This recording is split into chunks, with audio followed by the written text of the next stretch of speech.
Allah səni rəhmət eləsin ay Gülüş nənə. Rəhmətli qağam qədri bilmədiyə 9 dənə uşaq çıxartmışdı arvad. And olsun əbəlfəzə paltarı da əlinə yuvardı. Buğda biçərdi. İndikilər deyilər köhnə fikirli qədim adamları bəyənməylər.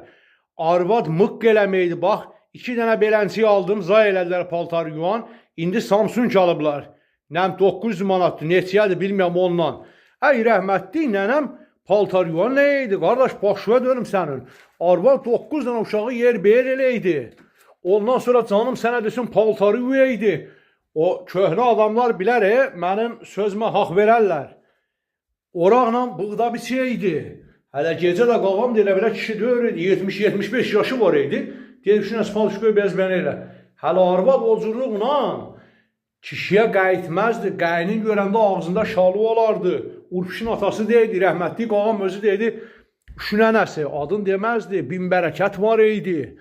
Rəhmətli nənənin bir tumanı var idi, altına 7 nəfər yığılardı. Əbəlfəz haqqı çəkəydi ürəyinə qədər arvad. Mariananın göz yaşları, corab var idi, ondan geyinəydi. Müasirlik deyə mənim ağzıma itin poxun qoyduz oturdunuz. Bu da müasirlik. İndi hərədə bir dənədir. Qardaş yox, paltar yuvanma yox, çörək bişirənmə. Nənəm rəhmətli təndirə çörək yapardı, qolum uzun xana. Fıttığın da ataydı, elinə qoydu şap-şap oraya.